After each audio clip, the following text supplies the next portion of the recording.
So welcome to everybody who is coming in. We're going to wait a couple of seconds for folks to file in. So as you are coming in, please put your name and where you're joining us from in chat so we can all say hello to each other. I'm joining us from the corners of one of the Getting Real conference venues, and hopefully my internet will stay stable enough for us to finish this event. We're keeping our fingers crossed, and we're really, really thankful to everybody for all of your understanding and kindness and solidarity as we pivot some events last minute.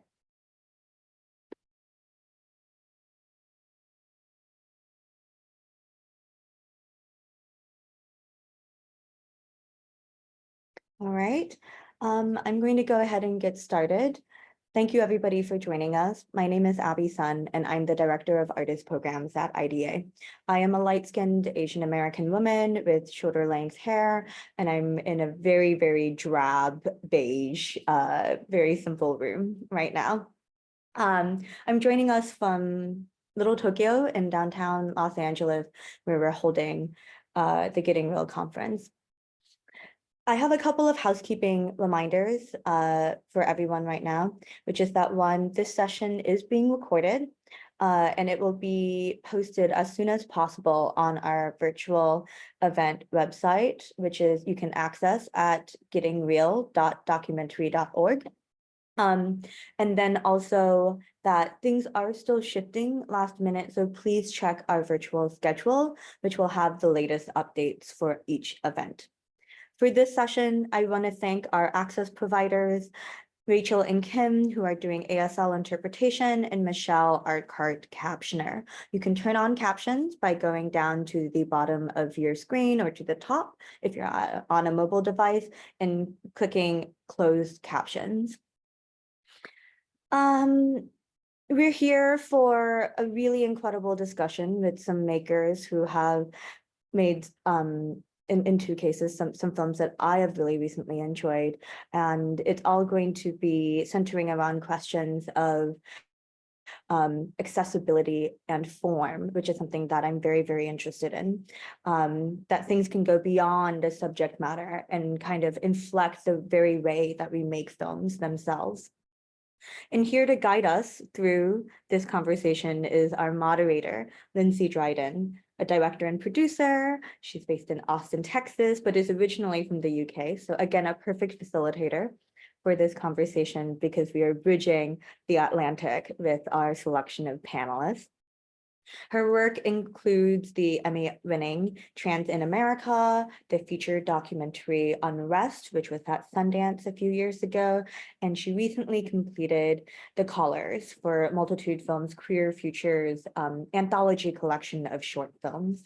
And most pertinently, she is one of the co-founders of Forward Docs, Filmmakers with Disabilities, an organization that has very, very close ties with the Getting Real conference, and Forward Doc also being a collaborator of IDA's on the Nonfiction Access Initiative. So many thanks to Lindsey for that.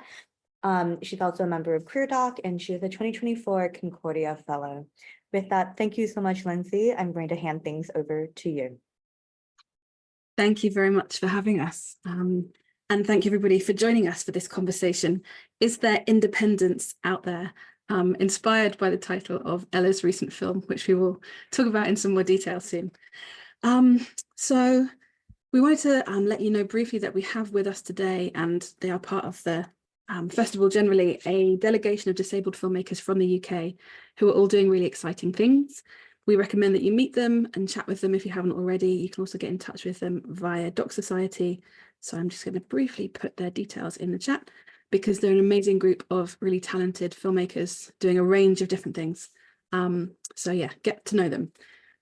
So I'm Lindsey Dryden. I am a woman with light skin, blue eyes, long dark hair with a sort of white blonde messy streak in it, and a nose piercing, which you may or may not be able to see. I am wearing not black today. I'm wearing blue, which is very rare for Zoom context, and a necklace that looks like a sparkly, unhappy rain cloud because I'm British. So we have to reference the weather at some point. And as Abby mentioned, I'm one of the really proud co-founders of Forward Doc. And I wanted to mention that because, we're here at Getting Real, and we were here at Getting Real 6 years ago. That's kind of when Forward Doc began. And, I've been disabled since childhood, but it's really the Forward Doc community, which arose out of a gathering that we had of disabled filmmakers at Getting Real 6 years ago, when we suddenly were all in a room with more disabled filmmakers than we even knew existed. It's that community that's really shaped my proud identity as a disabled person. And so, yeah, it means a lot for us as Forward Doc always to kind of be in these conversations, and we're looking forward to bringing these amazing speakers together. So I'm going to introduce everybody. It means I'm going to be talking for a little while, but I want to give you their amazing biographies before we dive into the conversation. They are all making impactful and ethical work, and they're also all working with a really intentionally intersectional lens, and that's something that's usually important to us as Forward Doc, but also I think in this community. And together we're going to discuss the idea of access, but perhaps not in the way that you expect. I think people often interpret the word access as directly relating to accessibility when it comes to disability. And obviously having access to spaces, places is critical. And that's the case across production offices, film festivals, movie theatres, our own teams. But there's also something about access to a career, access to each other, access to creativity. And so we want to kind of broaden that conversation slightly today together, because I think it's really important that people are aware of the enormous contributions that working in kind of disabled-led ways can have on our field and on our communities. It's not just how do we make this, more accessible, but how, by working together and bringing in the amazing skills of disabled community, can we enrich the overall field? So that's kind of how we're thinking about things today. So I'm going to start with who I can see on my screen. Ella Glendining is a writer and director dedicated to telling authentic disabled stories. And in 2024, she received a BAFTA nomination for her feature documentary, Is There Anybody Out There?, which is available on Netflix currently. She was a recipient of the BFI and Chanel Filmmaker Awards in 2023. She has high quality glasses, which you will drink from throughout this session. And the BFI Chanel Filmmaker Awards are celebrating creative audacity, which is just such a great kind of label to have attached to your work. And she was also named a BAFTA Breakthrough Brit, which is hard to say, in 2023. And she's currently writing a historical drama for the BFI called Curiosities of Fools. Kyla Harris is a filmmaker and writer, also a Forward Doc advising member. Just going rogue, Kyla, and adding things to your bio. And she co-wrote, co-created, and is starring in an incredible new television series for BBC Two, which is due to air in the fall. They are currently producing a feature doc for Hulu called Patrice the Movie, which I hope we'll learn a little bit more about. And Seth Hernandez is a queer, undocumented immigrant filmmaker whose roots come from Bicol, Philippines. Interweaving the intersections of disability and immigration, Seth's feature debut Unseen, which you may, I hope, have caught on POV and PBS this year, received an Independent Spirit Award, which elicited a really beautiful Independent Spirit Award speech, and was shortlisted for the Best Feature at the IDA Documentary Awards. A longtime community organizer, Seth co-founded the Undocumented Filmmakers Collective, which promotes equity for undocumented immigrants in the film industry. So welcome, everybody. We are going to dive in with some questions. I'm going to start with you, Kyla. We're not going to ask every question to everybody because we want to be aware of time. Folks, if you have any questions during this conversation, please do put them in the chat if you can. That would be a really great way to contribute to the conversation, and we will keep an eye out for those. So Kyla, and everybody, if you're happy to, please include your visual description when you join the conversation. Kyla, what does a reframed idea of access mean to you?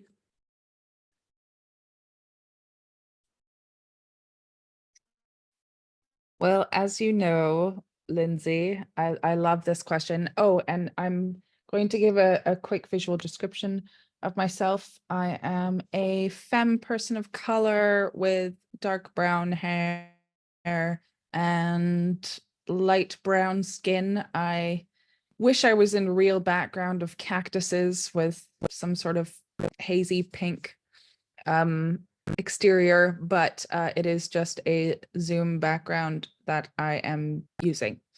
Yes, I think that's, oh, and I'm wearing navy blue, also like Lindsey, which is unusual for me, as I often just wear black. Same idea of access mean to me. I really feel like it's a mindset. I really feel like it's looking at disability as an incredibly holistic term in terms of almost like wellness. How do we allow for everyone to work their best and access the best of being on set or being involved in a project? I think to me that's really where I would love to see access going. So it is able people as needing access coordinators and therefore cost to production, but looking at access as what does everyone, the biggest ways of reframing access that I'd like to see. I can go on and I could talk for an hour just on this, but that would be quite unfair to everyone. So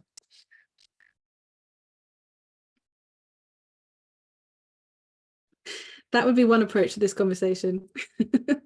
We may not head down that route quite yet. I mean, it sounds like what you're describing is around the idea of everybody actually having needs. We all have needs in how we do our work, whether we're disabled or not. And how do we create an environment where everybody can work sustainably and everybody can thrive? Everybody. Oh, Kyle is very frozen. I unfortunately my internet connection isn't fantastic right now, which severely puts a wrench in this for me. But so if I'm frozen or if I look like my timing is completely off, it's the internet, not me. Okay, thank you. There's definitely some time delays, so we'll see how it goes. And Set, for you, what does independence mean for you as a teller of disabled stories and other stories? For sure. Thank you so much again, Lindsay, and everyone for having me share space with your incredible selves in this conversation. A visual description of myself. I have round face, olive complexion, black rimmed glasses, a black beard, black hair, red colored shirt, and a plaid cardigan. And I'm in an office with white walls and art around the place.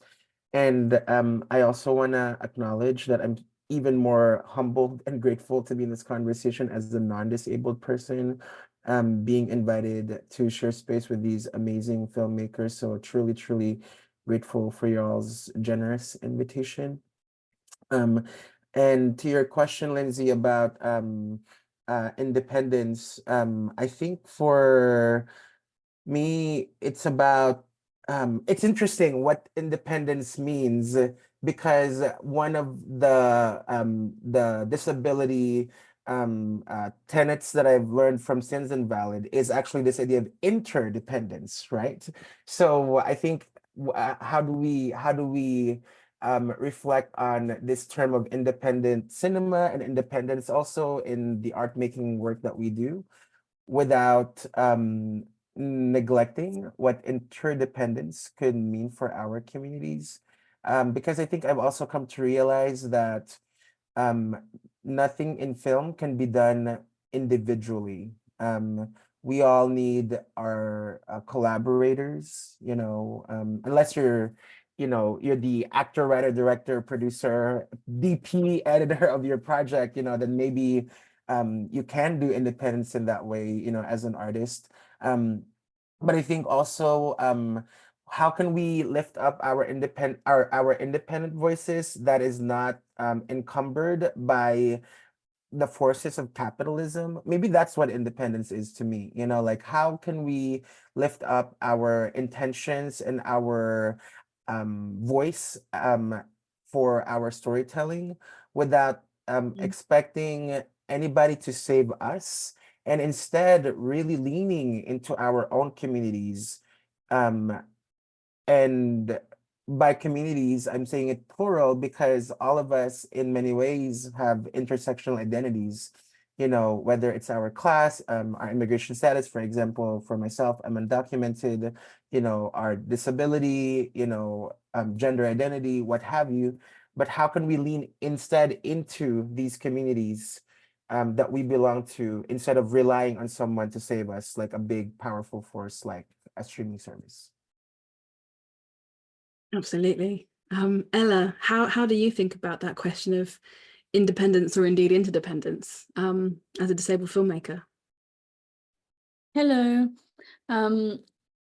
Yes, good question. So I'm Ella Glendining. I'm a white woman in her early 30s. My hair's tied up. I'm wearing a grey hoodie and I'm holding a brown and white chihuahua and I'm drinking sparkling water from a crystal goblet. Yeah, okay. What was the question? Independence and interdependence. Yeah, I mean, that was a brilliant answer set. I don't really know what to add, except that I would class myself as, I mean, people have always described me as like fiercely independent, which I think has quite ableist connotations actually. But I am a lone wolf, and I think as disabled people, I think we often do, yeah, we feel very alone, we feel alienated. So yeah, it's a funny one. I think it was very freeing to me when I kind of heard the term interdependence and started thinking out the box a bit. Yeah. Yeah, absolutely. The idea that you can have an individual spirit, but that we are working in collaboration, we're being creative in collaboration, and actually we can't do that without each other. I wonder if autonomy is also sort of part of what we're looking for and seeking and striving for. Yes, definitely. Right. That it's the independence is different to autonomy, and actually we're autonomous filmmakers in that we want to set our own agendas. We want to be the people who get to decide how we're represented, what we represent, and why. Is that something that, this is my feed the cat alarm, I'm sorry. Yeah, is that something that you kind of do a lot of work and thinking around, Kyla? Not feeding cats. I do a lot of work around thinking about feeding cats. But yes, I love everything all of you have said. I was looking at that question and thinking automatically about interdependence and how filmmaking in itself is inherently a collaborative process. And you know, Set, you just articulated that so beautifully and wholly, and there's really nothing for me to add to, but I suppose yeah, independence, autonomy, and interdependence are such kind of, they're kind of like siblings or within the same family of words. And I think that's really, if you're looking at kind of what, you know, does autonomy mean for disabled people in film, then I think that's a really different question, because I think that then comes down to representation and who's representing who, and also that we should be representing ourselves, disabled people should be, you know, or with very strong kind of allyship. Yeah. Yeah, that makes a lot of sense. And something that I think, you know, it's really interesting to talk about in this community and in this group of people particularly, is what does success mean to us as filmmakers? You know, marginalized filmmakers working as disabled filmmakers or in a disabled-led space.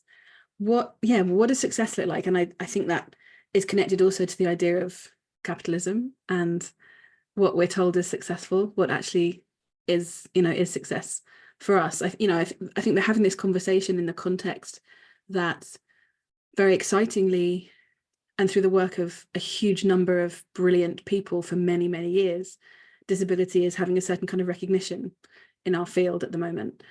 And simultaneously, lots of other marginalized groups are seeing the opportunities that have developed for them being taken away at this moment of, turmoil and distress and economic challenge and all kinds of other challenges. And so, for us as disabled filmmakers, what does success actually, what are we striving for? What are we aiming towards? What does success mean? Ella, do you want to start? Yeah, sure. Just a disclaimer that my son's playing a recorder in the other room, or not a recorder, a little flute. So I hope you can't hear it. Success. Well, all sorts, but the main thing is reaching people with my work.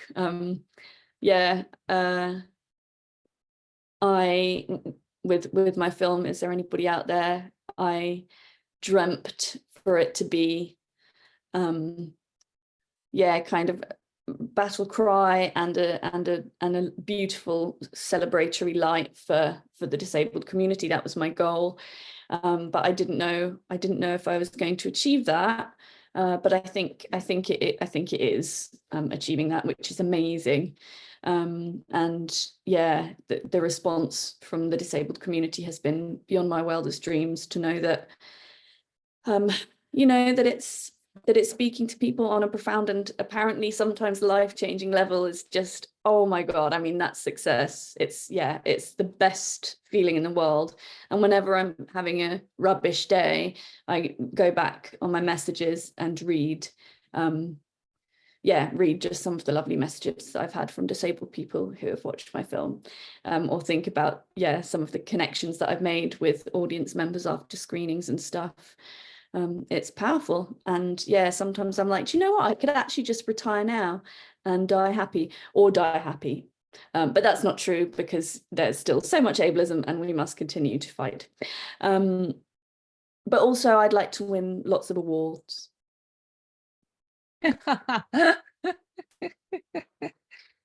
I think success for me means, like, I realized that I looked at this a lot when faced with a project that I thought wasn't going to be successful, and I mean, it still might not be, it's not out yet, but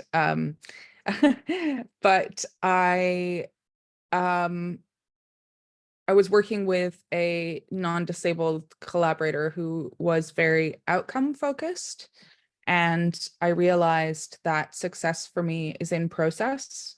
And to me, if I am being creatively challenged, if I'm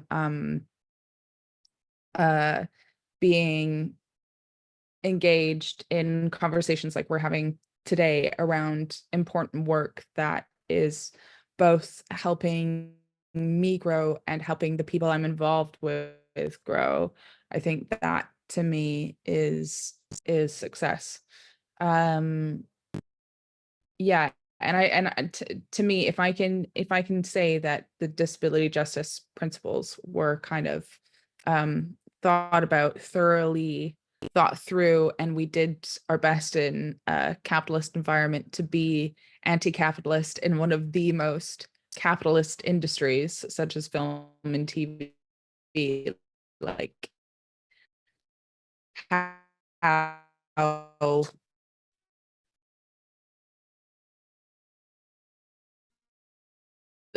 then that to me is success, but also and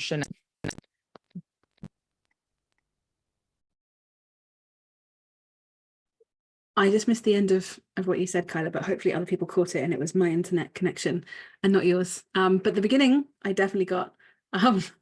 And I love that idea of kind of process as well as outcome. I think we, and that it can be such a radical idea in our space, in our industry, in our field, that the outcome must be brilliant regardless of the process. I think that's such a toxic, dangerous, problematic approach, and we see it everywhere in our industry. And I think a lot of the expectations of the time it takes to make films, the schedules that we can afford, the ways that we're budgeting, who we're actually working with, why we're working with them, those expectations often come from sort of on high as to how we make work. And so I think it's incredibly exciting when we kind of push back and we advocate for a brilliant process as well as a brilliant outcome. Seth, how do you think about this idea of kind of success and what you're aiming for? Oh, that's such a juicy question. I relate a lot to what Kyla was saying about success not being so much about outcome. As I've grown older, what I came to realize also is I'm not a career-oriented person. I was telling my mom a few months ago, I'm not religious, but sometimes I'm like, I kind of want to live like Jesus. He just hung out with his friends, he ate, didn't have a house, but he slept somewhere well. He took a nap while someone was praying, actually. That's how well he slept. And he contributed to the healing of so many people, even though he didn't have like a straight up full-time job with an income, 9-to-5 job. It's kind of cool way to live. You know what I mean?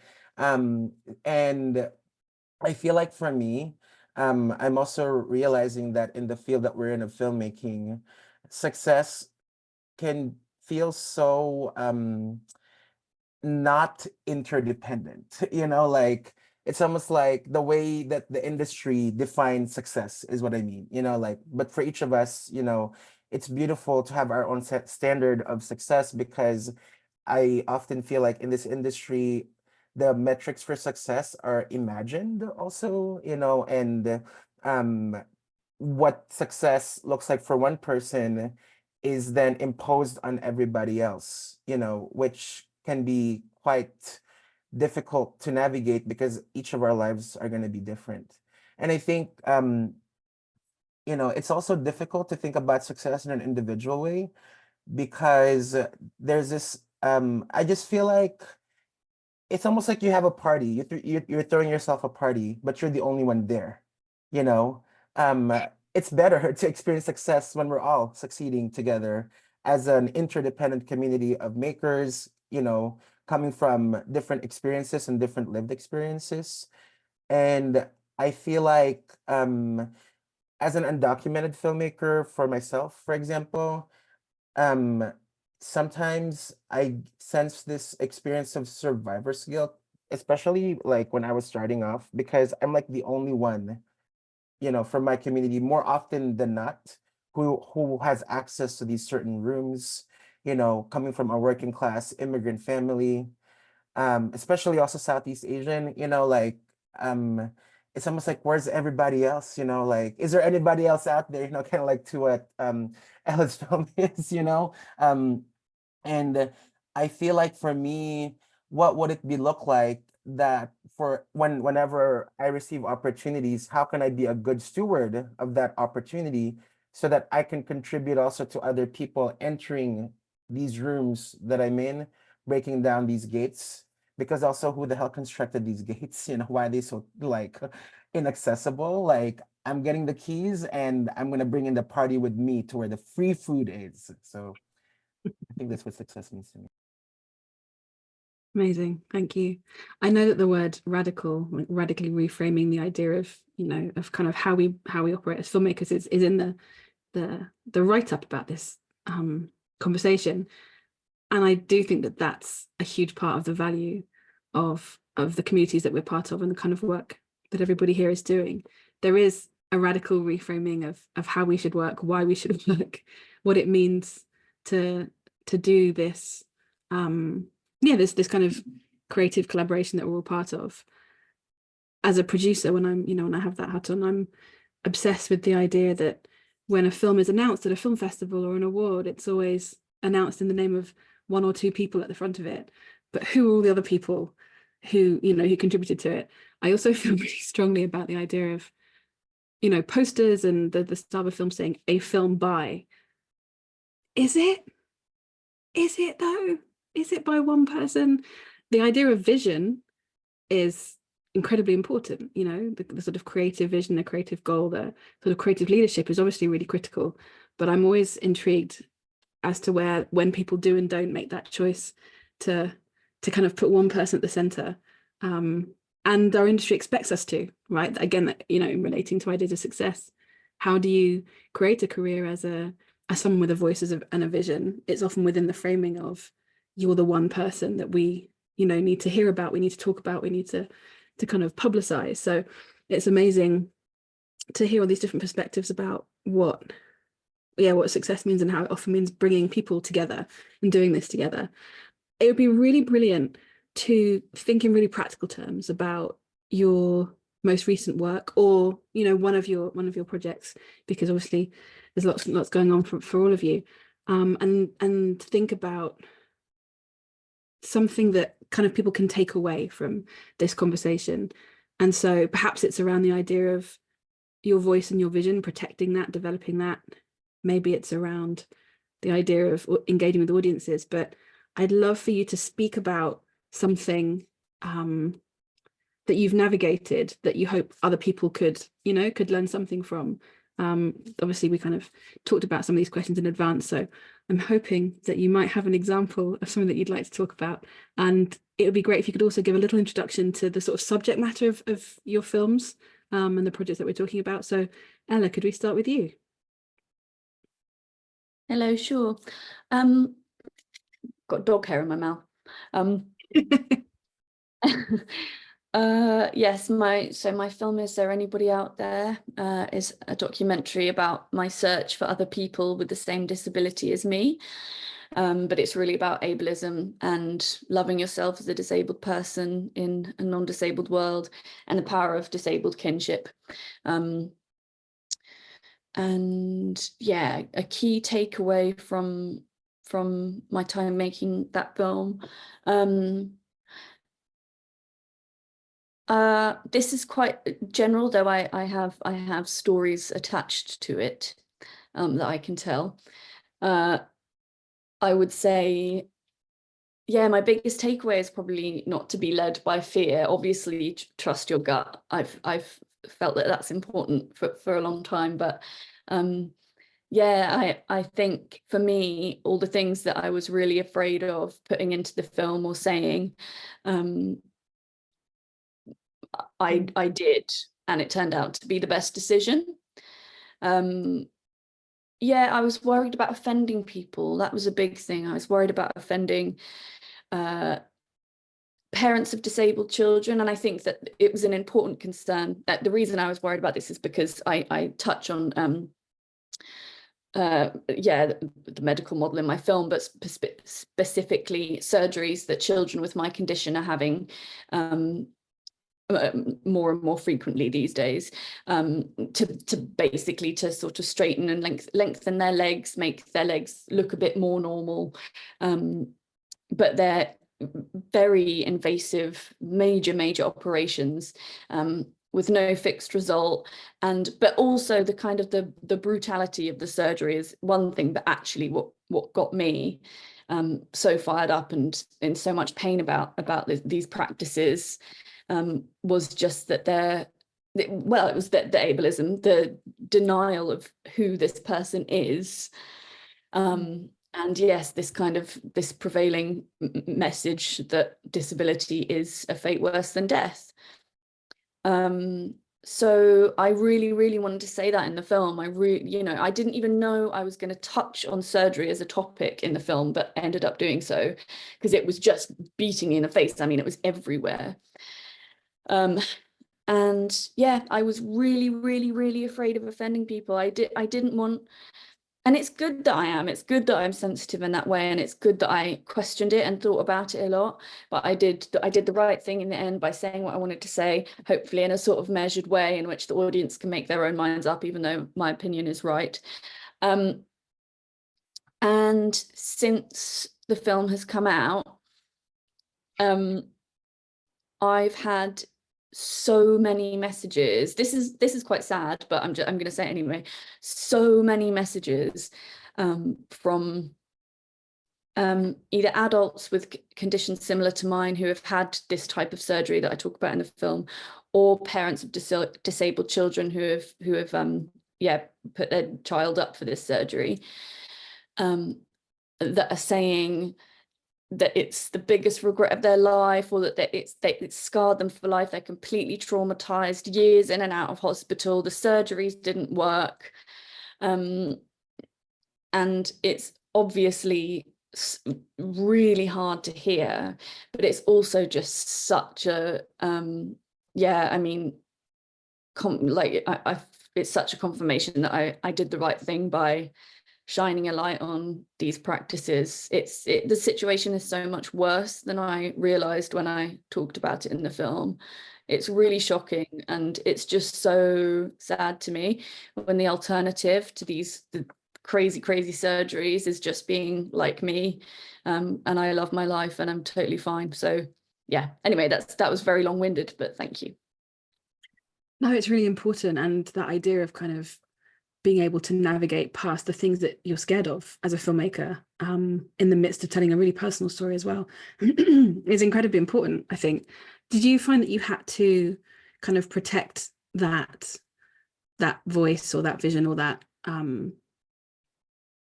independence, that you know, that kind of the story that you wanted to tell? Did you have to protect that from other people during the process? Did you have to sort of battle hard for that, or did you have a space where you had the freedom to make those decisions? I did have a space where I had a freedom to make those decisions. Because it really was, you know, my story, such a personal film, that the film team were really, really good at letting me have the final say, basically, and I was the only disabled one as well, which is a whole thing in itself. But so I didn't have to battle with it with the people that I was working with, but when I was sort of pitching for funding and stuff, that was a crazy experience, and I experienced a lot of ableism whilst trying to get the film made from people outside the project. Is there anything you wanted to say about your sort of takeaways about how to navigate that ableism as you went along? Was it about having individual conversations, or shutting down the conversations to, you know, to save your own energy and just move forward? How did you navigate that? Well, again, I actually just put it in the film. I got so annoyed with this feedback that I kept getting when I was pitching or at meat markets and things was, why don't we have more of your partner's perspective? That people were completely bemused as to why it wasn't more about my relationship with my then partner, and they wanted to know what it's like. You know, they wanted to ask him, what's it like being with a disabled person? Like, why are you attracted to Ella? All this, it's actually very, very ableist, but it's what we're so used to, is the partner, the caregiver, the parent of the disabled person having the voice. And so I found it so offensive, and I heard it time and time again. I mean, people rejected the whole project for funding because I was saying, look, I'm not going to interview him. He doesn't even want to be in a film. He's not being rude, but he's not that interesting. And sorry, that was cheeky because we've split up now, but anyway. That's another session. So anyway, it annoyed me so much, and it's such a bugbear within the disabled community anyway, that I decided to bitch about it in the film, basically. And now everyone loves that bit again. It was something that was quite scary to do, because I'm sure some people have seen that, some of these people that I'm talking about, and have gone, oh, I remember saying that to her. But it's important, I think. So I put it in a film, I think. The end. Can I ask and kind of add something to that? I how did you deal with so much ableism on your own? Because I think that, like, I guess I'll frame why I'm asking that, or if you felt like you had to deal with so much ableism on your own with the project. Because for me, I dealt with a lot of ableism specifically to like me, but then there would be ableism that would be towards the lead contributor of this feature documentary that I'm making, which is about a Black disabled woman in America who wants to get married, but if she does get married to the love of her life, they'll both lose the benefits that they rely on. And all of my filmmaking team is like not disabled. And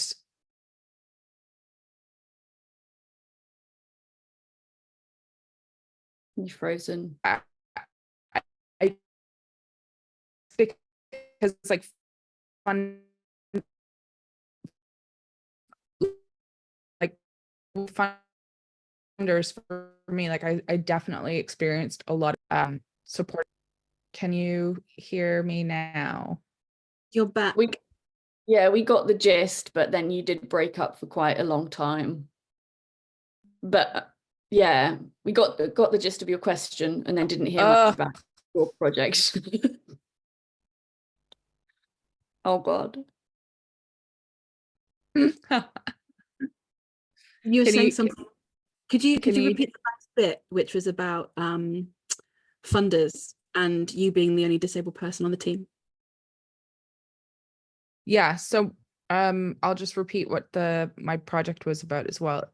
What Got about that. can you hear me now?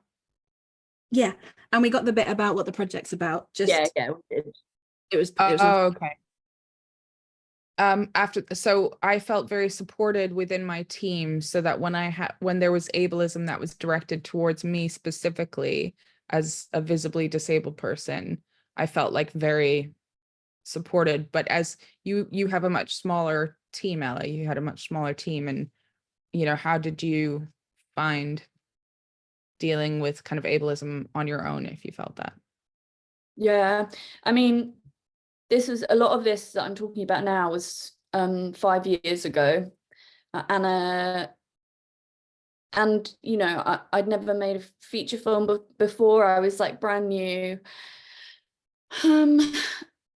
and I just dealt with it in the way that we always do, which is like, yeah, we're so used to this terrible shit that we just get on with it. So yeah, it wasn't great.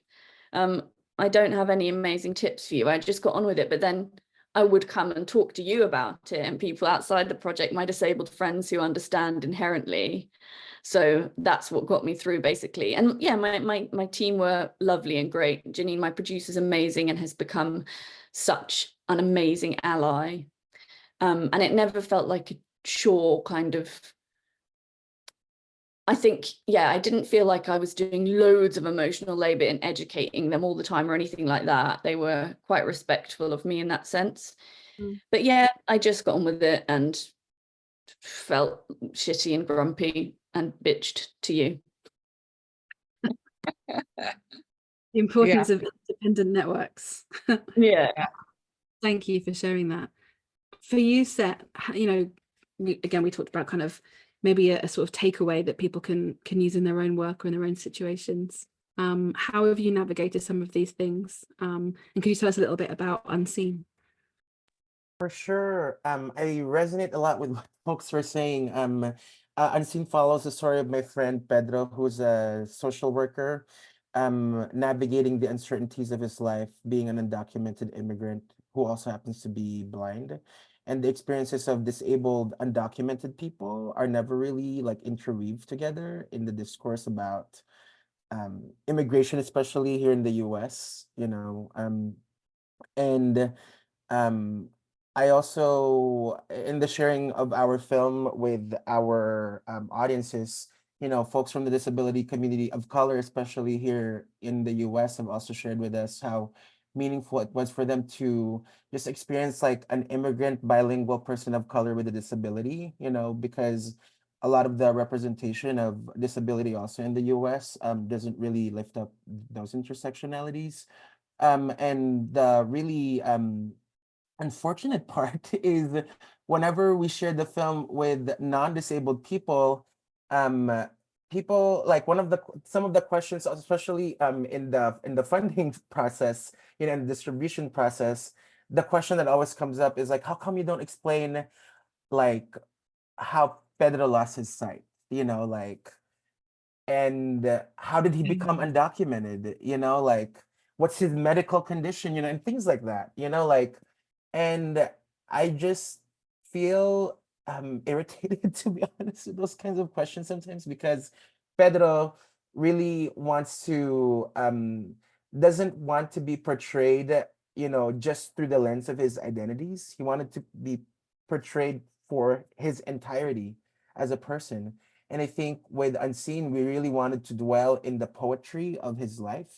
You know, the film also doesn't wrap up in like this nice bow, you know, of like a nice resolution, you know, that he figures out his life. You know, it's pretty much about how do you deal with uncertainty and recognizing that you're surrounded by family and love and community, and it just happens to be the lens of both immigration and disability, without making those two things the primary focal point of what the story of the film is. You know, and related also to like this expanding idea of access, you know, in this conversation that Lindsey is inviting us to speak about, you know, being being a filmmaker in general is like already difficult. An independent filmmaker, you know, it's already difficult, you know. But then when you add like different layers of intersectionalities, you know, it seems like the hurdles that you have to cross over become that much more difficult to overcome. In my case, being an undocumented immigrant, one of the reasons why our film took so long to make is because when I was submitting grant requests from these philanthropic organizations who is pretty much all over the documentary space, you know, claiming to you know, advance social justice, social impact, whatever the hell these things mean, you know, and like lifting up immigrant rights, whatever, you know, what became to realize is that these same institutions actually exclude people who ourselves are undocumented from funding opportunities because we are not citizens, you know. And even though I've been living here in the US for 20 years, I actually still to this day still experience this barrier of citizenship requirement. When we actually had our world premiere, Pedro and I being both undocumented, we had our world premiere outside of the US, you know, at Hot Docs. We weren't able to attend it in person, even though we've been working on the film for 7 years, you know, because of our status, you know, not being able to attend the premiere, the first ever public screening of the film that you worked on, you know. So and then even when we attend film festivals, actually there was one time when we were attending a party and they were asking us to show our identification to get food, actually, because it was at a bar, you know. But because you know, Pedro is undocumented, you know, and doesn't have an ID, they wouldn't let him in, you know. So like all these layers of access, you know, that, you know, that goes beyond the experience of accessibility for the disability community, you know. And for Pedro's reality, that is indeed the case. But then you add these other layers of being working class, undocumented, you know, being a person of color, then it just kind of makes it feel daunting. But, you know, to what I was saying, that's why interdependence is so important in our work together, you know, because we wouldn't have been able to make it this far, you know, without the people who have really championed the work that we're doing and served as allies, you know, in advocating for our communities. Amazing. Thank you. And for you, Kyla, is there a kind of, obviously you're fresh out of finishing a really big demanding project in like recent days, it feels like, and have you even had time to process sort of what your takeaways are, what the things are that you'd recommend folks do in future based on your recent experience? What are they for you right now? Or you're like, I just want to go to sleep. No, I think you're right. So I handed in the TV series to the BBC about 10 days ago. So you're right, it is still very, very fresh for me. And I think a lot of what my takeaway would be is what I'm hearing, also reflecting in kind of Ella and Set's responses to navigating access in many ways into the industry and like sustaining yourself through that, the grueling processes that we often go through as, you know, intersectional beings. And I think really it's to me, allyship and community is they're both the things that have been able to sustain me and being the reason why I've been able to navigate to the best of my ability any of these situations that require patience, a lot of patience, and a lot of not taking things personally. I think that's another thing too that I'm trying to learn more and more. Oh my gosh, Ella has another pet. Ella has swapped her chihuahua for a big fluffy ragdoll cat. Went to the toilet, sorry. I'd say, like, I think that to me, one of the biggest takeaways that I feel is really again and again, and I think it's because I've done so much personal work specifically in the last like 6 years, is that I really, really value myself. I fucking value myself. And I do so on such a cellular level because I know that just by existing, I am inherently worthy and equal. And I think that is something that has added to my toolkit of resilience and is the foundation for it, because I have gone through so much ableism, so much gaslighting, so much financial hardship, insecurity in terms of whether a project will be made or not, over the last 5 years as well, that the only thing that I could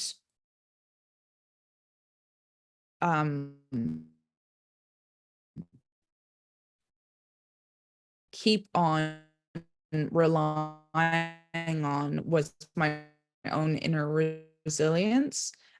Right. And my ally. That to me is like the takeaway, is to build that kind of toolbox of resilience, how necessary it is. Amazing. Thank you. We have 5 minutes.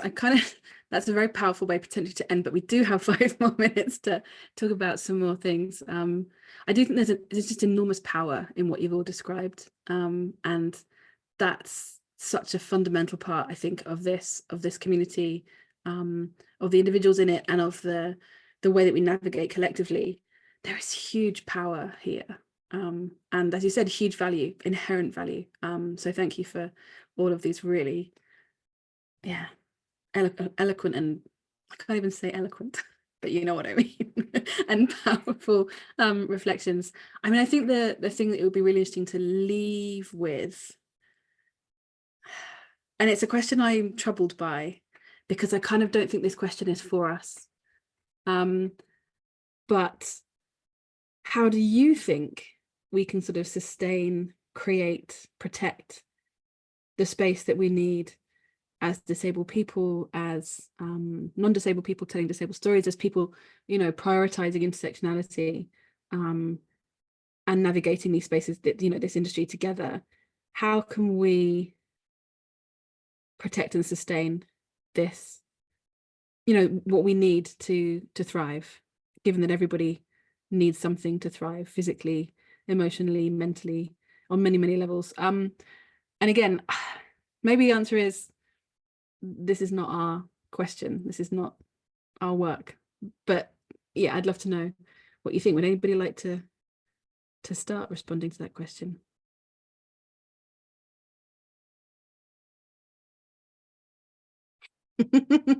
Maybe a ragdoll cat. Do they have a strong opinion? I can share a little bit of a reflection if that's okay, Lindsay. Maybe I can start off. I feel like to this question about sustenance and being able to protect, it reminds me also when I hear the word protect, Asada Shakur said, it is our duty to fight for freedom. It is our duty to win. We must love and protect each other, or we must love and support each other. We have nothing to lose but our chains, and it also reminds me of this other Aboriginal organizer, Leela Watson, who says, if you came here to save me, you're wasting your time. But if you came here because your liberation is tied to mine, then let us work together. So I tend to like quote like organizers because that's kind of like my how I became politicized as a human being.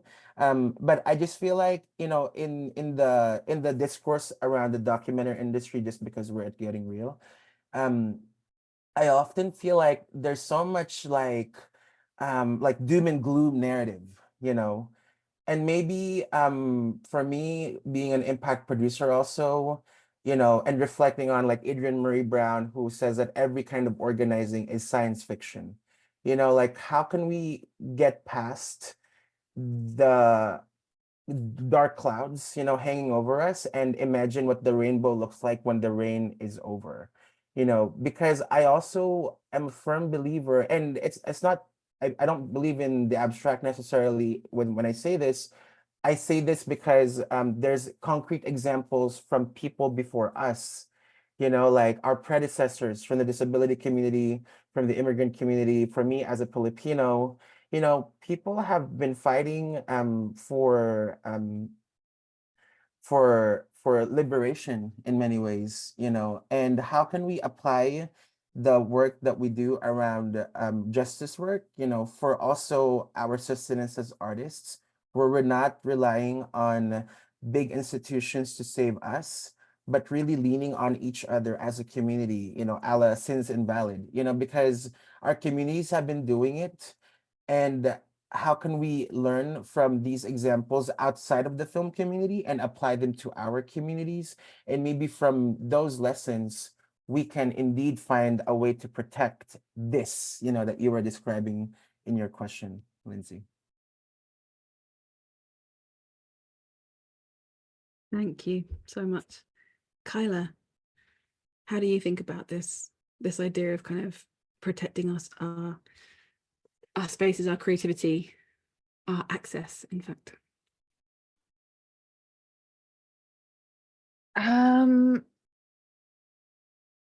Yeah, I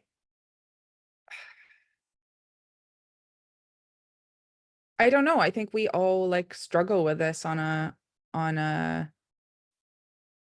I don't think that there is like much. I don't really, this one really stumped me because I feel like it's so difficult. It's such an ecosystem, we're all in this ecosystem, right? This documentary ecosystem, which kind of like waxes and wanes and pulls, and you start one project and then you try and get another one because that's the funding is difficult and whatever. So I think that it's I just go back to like just remembering the sense of value and worth and feeling like that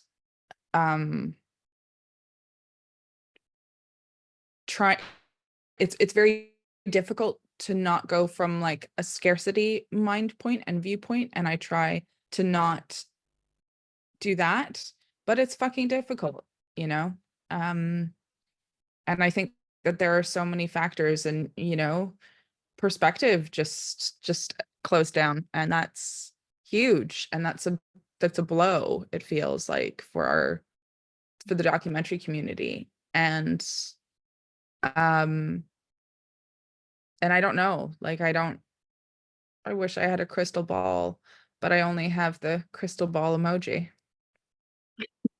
Which you do use with great flair, I will say. I was thinking of the crystal ball emoji before you mentioned crystal balls directly in relation to you. So we have to wrap up. Ella, I don't know if there's anything you want to add. I don't want to not give the opportunity, but I think you're adding No, something. thank you. I think brain fog, lots of lovely talking. Those two had good answers. But yeah, you've got me thinking lots about just resilience of our community and how powerful that is. But not in an inspiration porny way, just really soulful resilience. Well, thank you to all these powerful and creative and collaborative people for this conversation. Really, really honoured to be in this space with you. And there's lots of ideas I'm sure you keep sharing. Thanks everybody for attending, and yeah, talk to lots of disabled filmmakers. There's lots of extraordinary creativity to be shared. So I hope that you all kind of get to meet the folks who are part of the Doc Society delegation. And yeah, thank you so much for joining us and for this conversation, and for the animal entertainment as well. Much appreciated. Thank you so much. It was lovely. Thanks, everyone.